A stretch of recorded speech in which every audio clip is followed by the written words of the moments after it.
moda. A palavra de Deus deve ser reverenciada. Marcos capítulo 9, verso 14 diz assim: Quando eles se aproximaram dos discípulos, viram uma numerosa multidão ao redor dos escribas que discutiam com eles, e logo toda a multidão, ao ver Jesus, tomada de surpresa, correu para ele e o saudava. Então ele interpelou os escribas: Quem é que discutis com eles? Um dentre a multidão respondeu: Mestre, trouxe-te meu filho, possesso de um espírito mudo. E este, onde quer que o apanha, lança-o por terra e ele espuma, rilha os dentes e vai definhando. Roguei aos teus discípulos que expelissem, e eles não puderam. Então Jesus lhe disse: Ó geração incrédula, até quando eu estarei convosco? Até quando vos sofrerei? Trazei-mo. E trouxeram-lhe. Quando ele viu Jesus, o espírito imediatamente agitou com violência, e caindo ele por terra, revolvia-se espumando. Perguntou Jesus ao pai do menino: Há quanto tempo isso lhe sucede? Desde a infância, respondeu. E muitas vezes tem lançado no fogo e na água para matar. Mas se tu podes alguma coisa, tenha compaixão de nós e ajuda-nos. Ao que lhe respondeu Jesus: Se podes, tudo é possível ao que crer. Olhe para 3 pessoas e diga: tudo é possível ao que crer. Tome o seu lugar, por favor. Eu quero continuar falando sobre fé.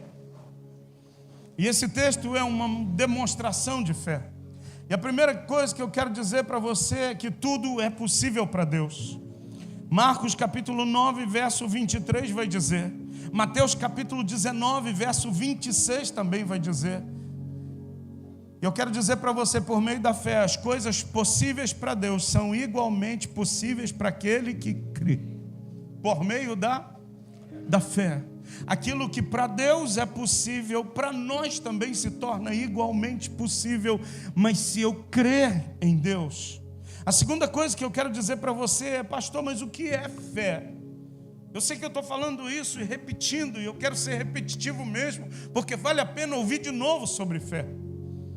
Pastor, a primeira coisa que é fé. Fé é uma certeza. Hebreus capítulo 11, versículo de número 1 diz: Ora, a fé é a certeza de coisas que se esperam e convicção de fatos que não se veem. Ou em outras versões diz: Ora, fé é certeza de coisas que se esperam e prova de coisas que se não veem.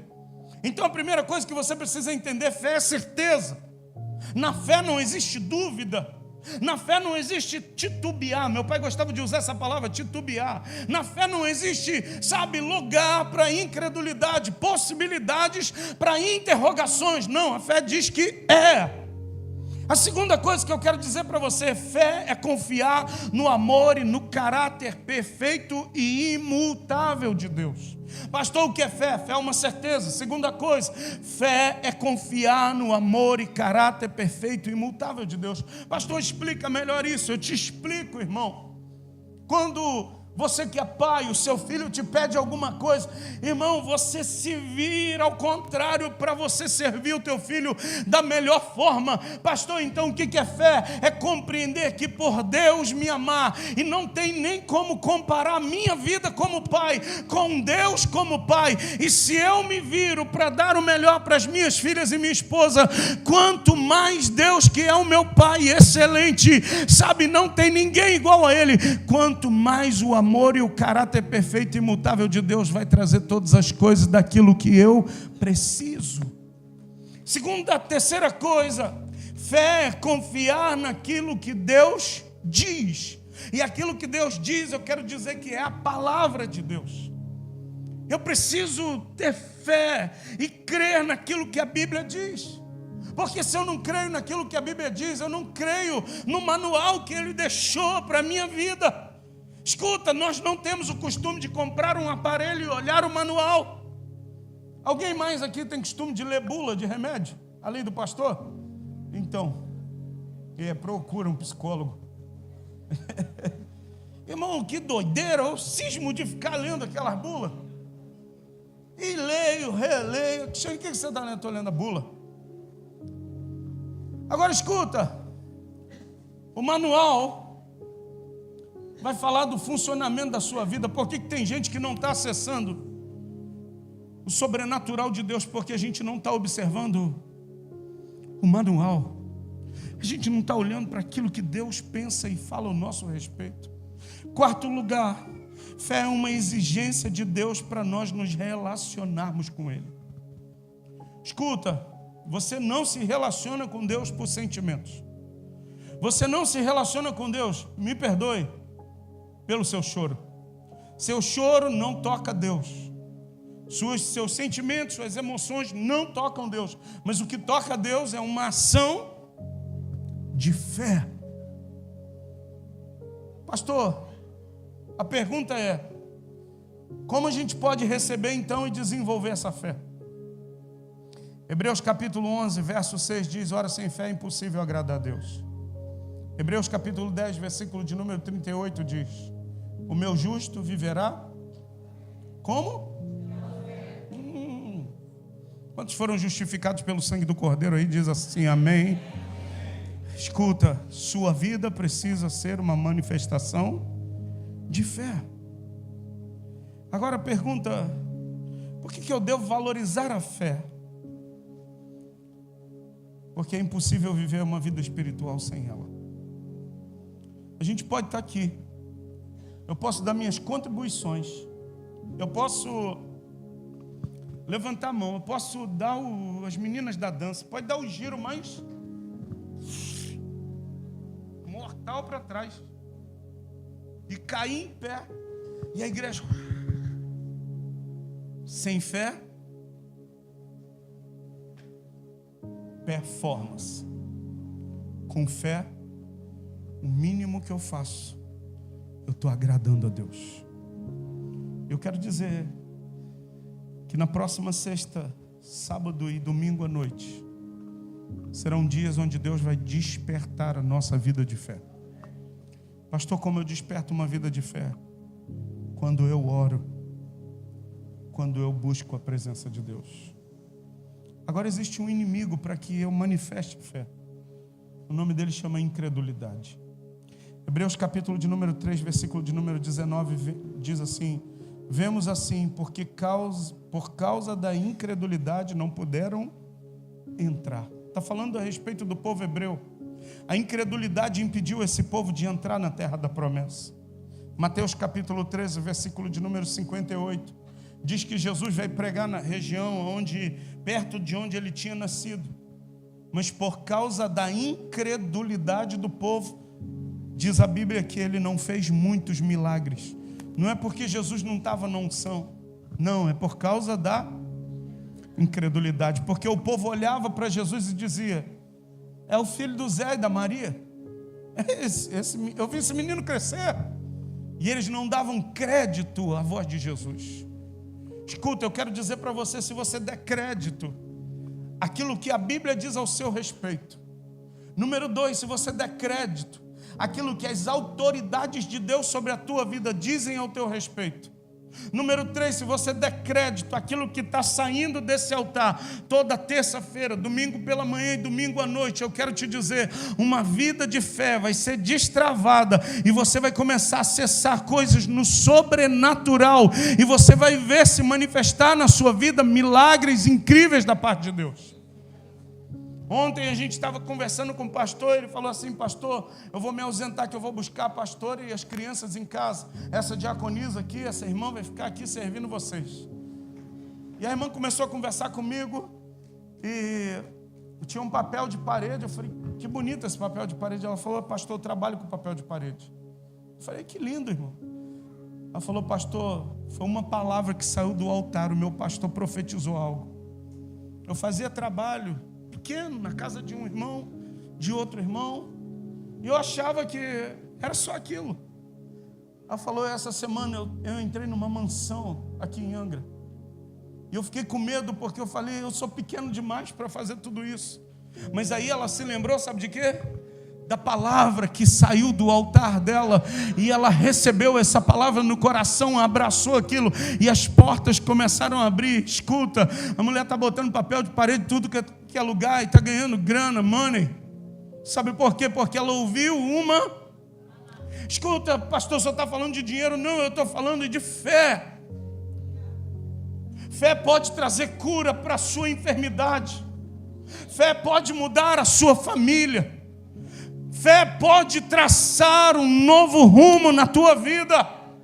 Fé pode mudar a tua jornada. Mas você precisa crer. Sabe, quando eu comecei a ler a Bíblia, um dos textos que mais mexeu comigo foi esse texto de Hebreus, que diz: o meu justo viverá pela fé, mas se ele retroceder, a minha alma não tem nele prazer. Sabe, aquilo para mim foi tão intenso. A alma não dá prazer para Deus. Eu falei: Deus, eu não quero ser alguém que te cause desprazer.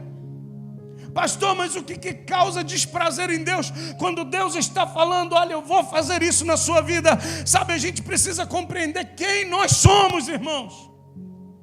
Evangelho de João, capítulo de número 1, versículo de número 12, vai dizer assim: ele veio para os que eram seus, mas os seus não receberam, mas a todos quantos o receberam, deu-lhes o poder de se tornarem filhos de Deus.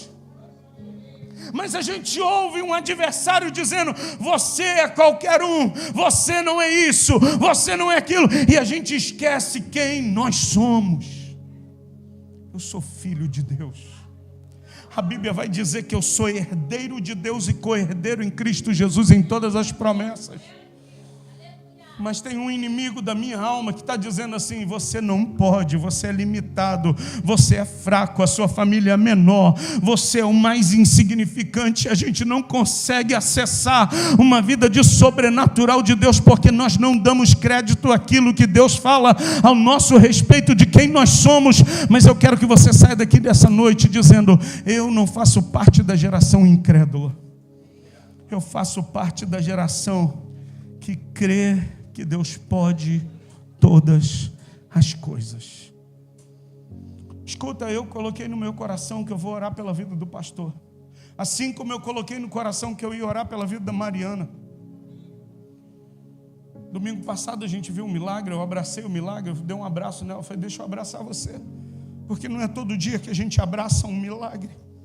E eu quero dizer para você nessa noite de hoje, querido, Deus tem um milagre para fazer na sua vida. Mas esse milagre só acontece na vida daquele que crê. Esse texto vai falar de um momento onde os discípulos estavam com Jesus no alto do monte, chamado Monte da Transfiguração. Alguns comentaristas bíblicos vão chamar esse monte de Monte Tabor. Eu não quero dizer qual era o monte, mas era o monte onde Jesus se revela, se transfigura. Ele leva os 3 amigos, Pedro, Tiago e João. Quando ele chega lá em cima, no alto do monte, ele revela toda a glória dele. Aqueles homens veem Jesus, sabe, a glória de Jesus, e aparece Moisés e Elias. Um dos discípulos diz: mestre, é bom a gente estar aqui. Que coisa boa, que culto maravilhoso, que unção, mestre. Olha, a gente vai fazer 3 tendas, uma para o Senhor, uma para o Moisés e uma para o Elias. E a gente fica aqui, ó, no manto, girando no manto, porque está gostoso o culto. Sabe aquele culto que a gente está aqui em cima e está bom demais, e a gente fala: não, pastor, não termina não. Oh meu Deus, esse culto está maravilhoso. Escuta, Jesus fala assim: a gente tem que descer.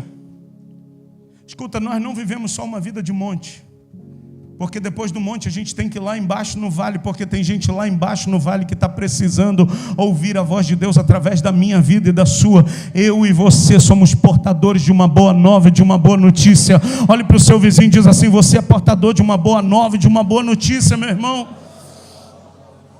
Mas olha o que diz o texto. Os discípulos falam isso para Jesus, e Jesus desce com os discípulos.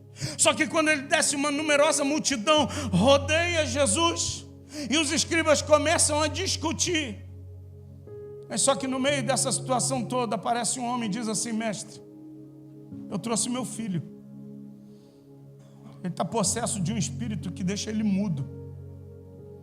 E eu pedi para os teus discípulos orarem, mas eles oraram e não puderam expelir o demônio. Jesus, verso 19, diz assim: então Jesus lhe disse: ó geração incrédula. Escuta, isso para mim é muito importante. é muito precioso, porque eu posso estar num lugar de fé, num culto onde Deus está revelando e manifestando fé, mas eu posso ainda ter um coração incrédulo. Eu posso não crer. Eu queria que tu saísse daqui hoje pensando e refletindo na tua vida e declarando: eu vou sair daqui, e eu vou ser esse homem, eu vou ser essa mulher, eu vou ser esse jovem que vai viver uma vida de fé. Na minha vida profissional, fé. Na minha família, fé. Nos meus relacionamentos pessoais, que eu seja conhecido como aquele que crê. Na igreja, é o irmãozinho da fé. Quando ele ora, as coisas acontecem, que você seja conhecido assim lá no seu trabalho. Lá no seu trabalho as pessoas te procurem para falar assim: olha, cara, ora, porque quando você ora, os céus manifestam a glória de Deus. Você é um homem de fé. Na sua escola, estão de férias, quando voltar da escola, as pessoas digam: ore por mim, porque eu quero ter a mesma fé que você tem. Eu quero, sabe, me relacionar com Jesus como você se relaciona. Fé. O texto diz assim, versículo 19: então Jesus lhe disse à geração incrédula: até quando eu estarei convosco? No finalzinho Jesus diz: até quando? Até quando? Escuta, a ausência de fé traz sofrimento para nós. A gente não andar por fé leva a gente a sofrer. E esse texto, sabe, tinha uma família que estava sofrendo, um pai sofrendo com um filho possesso. E ele entendia: eu acho que esses discípulos de Jesus, eles andam com ele, eles podem orar pelo meu filho. Só que os discípulos de Jesus ainda precisavam aumentar a fé. Eu quero dizer para você que Jesus está aumentando a fé dessa igreja. Não, você não entendeu. Eu vou repetir para você. Jesus está aumentando a nossa fé como igreja. Fala fora do microfone. Papo nosso. Corretora da imobiliária não para de me mandar mensagem. Sexta-feira ela me mandou mais uma. Me ligou, eu não estava longe do telefone. A mensagem, ela desistiu de me ligar. Mandou mensagem: pastor, conversei com o proprietário, abaixou o preço. Te interessa? Eu falei: isso está gerando fé. É uma semente de mostarda, mas está crescendo. Eu falei: interessa muito, só não tem. Mas eu estou interessado. Escuta, eu não sei o que vai acontecer. Eu não sei. Eu queria que acontecesse amanhã. Eu queria que amanhã eu fosse lá assinar. Eu queria. Eu posso dormir agora e amanhã é lá.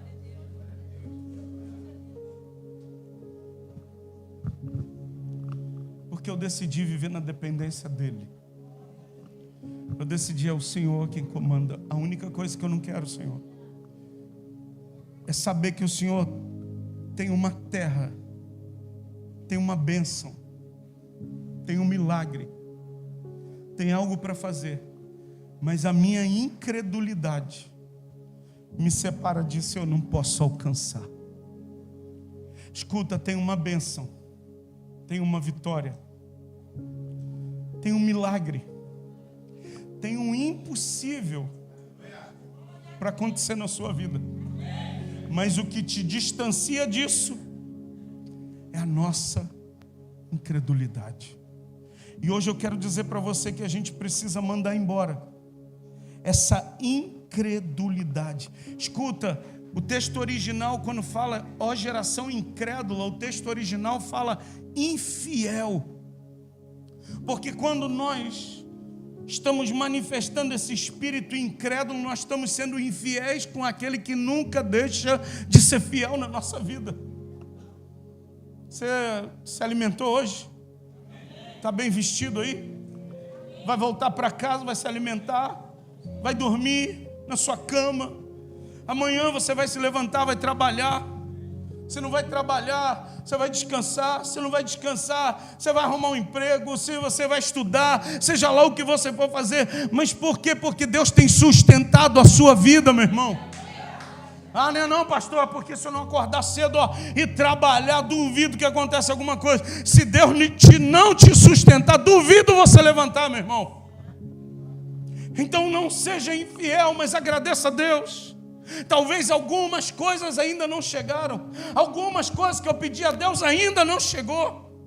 Algumas coisas que eu orei a Deus ainda não chegaram. Muitas coisas que eu orei a Deus, Deus trouxe. Mas uma coisa, eu não posso ser infiel de ser ingrato e não reconhecer: Deus está fazendo na minha vida, Deus está manifestando na minha vida. O texto continua e diz assim: até quando vos sofrereis? E aí o texto diz, versículo de número 22, eu quero encerrar. Muitas vezes tem lançado no fogo e na água para o matar. A palavra do Pai é: mas se tu podes...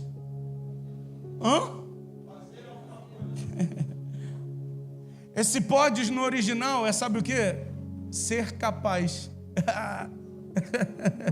Ninguém avisou para o pai que o dono do curso, você é capaz, estava diante dele, irmão. Ninguém avisou para ele que o homem que capacita, porque ele capacita quem é incapacitado, estava diante dele. Mas Jesus entendia porque aquele homem não caminhava com ele, mas fé estava sendo gerada. Ele diz: olha, mas se tu podes alguma coisa, tenha compaixão de nós e nos ajuda. O texto diz assim, verso 23, ao que lhe respondeu Jesus: se podes, tudo é possível. A quem? Àquele que crê. Tudo é possível. Esse possível é: tudo é capaz, tudo é forte, tudo é poderoso, tudo é potente para aquele que crê. Agora, a incredulidade é impotência. Quando eu ando na incredulidade, eu me sinto impotente. Mas o Deus a quem nós servimos, Ele nos capacita e nos potencializa para a gente viver o impossível. Eu quero declarar uma semana de coisas impossíveis. Uma semana onde a mão dEle irá te capacitar em tudo. Não é algumas coisas. Ah, é porque eu tenho habilidade para... Não é a tua habilidade. Ah, é porque eu sei... Não se trata do que você sabe fazer. Se trata do que Ele faz na vida de quem se rende e diz assim: Senhor, eu creio que Tu podes, porque tudo é possível ao que crê. Fique de pé, eu quero orar com você. Tudo é possível. Tudo é possível. Obrigado, Jesus, por essa noite.